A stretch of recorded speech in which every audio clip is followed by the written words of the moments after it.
Hello mga Beshi! It's your Beshi again. Isang mapagpalang araw ng Sabado po sa ating lahat. Work mode muna ang Beshi nyo ngayon. Bisi-bisihan. Alam nyo naman.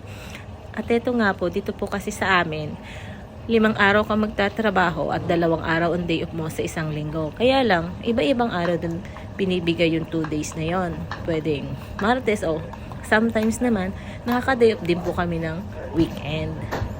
Pero madalang yun, pagkakunti lang ang tao. Karamihan kasi kapag weekend, dun marami ang tao. Kaya yun, mahirap din kunin na day off. At dito nga, marami na tayong orders niya. Kaya ang beshi niya, dali-dali na sa pag-prepare. Ayan, mayroon pa nga tayo diyang isang, hindi natin agad na i-prepare. Kasi hindi natin nakita na may order na pala tayo. Kaya yan, kailangan pag bilisan na lang natin ang kilos. Kaya ayan, akala mo naman, professional. Oh. At ito nga, nakatapos na tayo ng isang order. Yan, marami pa yung nakahanda dyan sa na yan. Marami pang order din yan, mga makis yan, kaya kailangan natin i-prepare. Meron nga kami dito mga makis na ang tinatawag naming maki-mix kasi 3 klase sila. Kaya gusto mong malasal lahat, yan ang the best na orderin mo para naman iba-ibang klase. Medyo busy tayo ngayon kasi maraming order ng gano'n na maki-mix. Ay, at yan nga, may nauna pa palang order, kaya tinatawag namin ensaladilla. Ito, kailangan yun muna unahin natin kasi siyempre kung anong naunang in-order, yun ang ating gagawin. Kaya ayan, dinala na natin palabas. Kaya lang, medyo nalito tayo. Kulang pa pala nung parang skyplex na yan. Kailangan kasi yan bago. Tapos dun sa labas, lalagyan na lang ng decoration. Ayan, Naku, minsan kasi, ang ng beshi niya, naging kalimutin na. Naku, yan ba ang ng nagkakaedad na yata? Uy, di pa matanda ha, nagkakaedad lang. Ay, naku po. Alam niyo naman, kailangan natin work lagi. Marami tayong bayarin, kaya hindi tayo pwedeng tamarin. Pero sa totoo lang, dapat i-enjoy lang natin ang work natin. Kasi kung may stress ka pa, mas mahirap. Kaya yan, medyo nakasanayan ko na rin ang trabaho niya. Madali lang naman kapag nasanay ka na. Sa una ka lang medyo mahihirapan, pero yan, sa habang natagal, naaano mo na rin, nagugustuhan mo na rin ang trabaho mo. At syempre, sa araw ng sahod, doon medyo masaya. Kahit ba, pag sahod puro pambayad lang, pero ganun talaga ang buhay. Diba? Ayan, busy na tayo dyan. Ang daming order sa ating mga makis, kaya ayan. At yan ang tinatawag na salmon roll. Ganyan lang naman yun. Yung mga nakaprepare kasi namin, pag nagpe-prepare kami ng mga ilang ng makis para pagka bilang dumating yung mga orders, hindi na tayo medyo mahihirapan. Pinaplastic namin yan para hindi sila manigas. Kaya yun, gagayatin lang natin pag may mga order na. Tapos lagyan ng sauce yan, mga ganyan. Tapos mga decoration.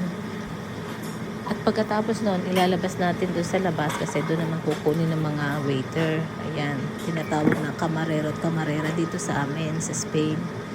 At ito nga, lagyan lang natin ng mga decoration. Okay. Ayan, busy. Pagkatapos yun, ilalabas na natin. Ayan, isa-serve na nila sa kliyente. At ito, medyo naluto na nga yung kanin natin na sinalang kanina. Diba, laki ng kasirola natin dyan. Ito ang kailangan natin. Lagi na lang pagka first na namin, unang dating mo dito sa trabaho mo, yan lagi ang una mong uunahin kasi wala kang gagamitin sa paggawa ng makis kung wala ka namang kanin. At ayan, kailangan pa natin yung palamigin. Ayan, halo-halo na nga natin yan. Tapos yan, iwanan na lang natin para naman siya lumamig. At ito, pagkatapos yan, diretso naman tayo sa iba na naman nating gawain. At hindi nga matapos-tapos, meron na naman tayong order na yon, maki-mix na naman. Diba? Masyadong mabili ang maki-mix natin. Saan ka pa nga naman? Kasi kung order ka nung per roll nila ng makis, ilan lang yon.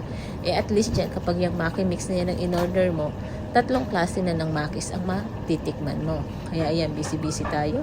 Diba? Pansin nyo rin, puro yan ang order natin. Ito kasi ang masyadong mabili.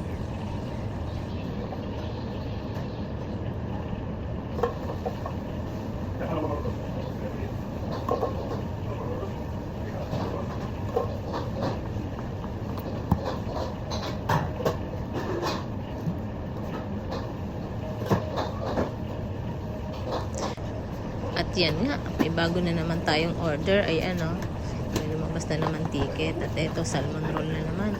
Mukhang ngayong araw, parang ito lang ang masyadong mabili sa ating mga order. Oh. Minsan kasi marami ding mga nigiris, mga depende kasi sa araw, iba-iba din ang mga order nila. Minsan naman kinukulong ako sa mga nakaka-prepare ko ng mga makis. Minsan naman, ang dami ding sobra, kaya hindi mo rin maintindihan ng mga client kung ano ba talaga ang gusto. At eto nga, ayan na naman, oh, may order na naman sila. Halos pare-parehas. Siguro magkakatabi sila ng mesa. Kung ano yung nakita dun sa isang kliyente, ayun nilang orderin natin. Charot.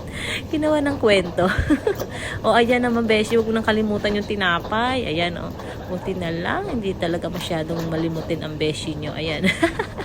Nalagyan na daw niya, kaya yun. At eto, syempre, hindi mawawala ang postre, yung tinatawag natin, or dessert. Ayan, oh. Yung nilalagay ko dyan is chocopia, ang tawag namin dyan. Chocolate yan na binalot sa papel de arroz or dun sa panggawa ng lumpia. O, ayan, diba? Ayan, tapos lalagyan lang natin ng ice cream. Yan na yun. O, masyado. Naku po. Alam nyo naman, o, di pansin nyo. Kaya hindi na mamayat ang beshi nyo. Sa dami ba naman ng mga sweets na nakapaligid dyan? Naku, asawa ko na lang yata ang hindi sweet. Ay, naisama yon, beshi. Ayan, at kailangan din nating maging mabilis kumilos. Hindi tayo pwedeng pabagal-bagal kasi matatambakan tayo ng ating mga orders. Ayan, o. Yan ang tinatawag chocopia. Yan, ganyan lang yan. Lalagyan mo lang din ng ice cream. Tapos 2 peraso nung chocopia. Yung chocolate na binalot sa nga. Kasi yung panggawa ng lumpia. Ang gulo, diba? Naguluhan din ba kayo? O, ayan. Basta yun, o, diba? Grabe, o, sige, hindi mo na maintindihan kung saan sa susuot sa dami ng order. Ganun lang talaga, medyo busy-busyhan lang. Minsan naman, wala din namang order, kaya yun, maiinip ka lang din. O, ayan, lagyan mo lang ng konting asukar, o, yun na yun, labas na. At yan nga, isa kong kasamahan, kasi may lababo doon, o. Hindi niya alam, nagbibidyo-video ako. At yan, pumunta din isa kong kasamahan. Hoy, no preguntan. No, no pregunta. Es que Seguro Carlos Mesa. no está seguro, no. Seguro que no hay comidas. No, Seguro luego va a hacer 25 minutos. Ya sabe, seguro. Diyan na nga, chumika pa ang kabeshi nyo. Alam nyo naman, di ba katiis to? Mag-isa na nga lang sa pwesto niya. Pero pag pinupuntahan ng mga kasamahan, ako po, mag-isa lang kasi ako dyan sa pwesto ko. Pero pupunta sila doon para makichismis sa akin. Alam naman ang chismosan yung beshi. Hindi mawawala. O, ayan, di ba? Ganyan lang po ang prepare ng ating mga postre. Okay? At mayroon pang pahabol. Mayroon pa palang ice cream. Ayan, oh, diba? May pa-ice cream pa talaga.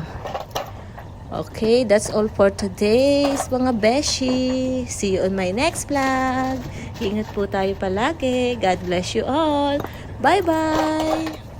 Happy Saturday. Bye.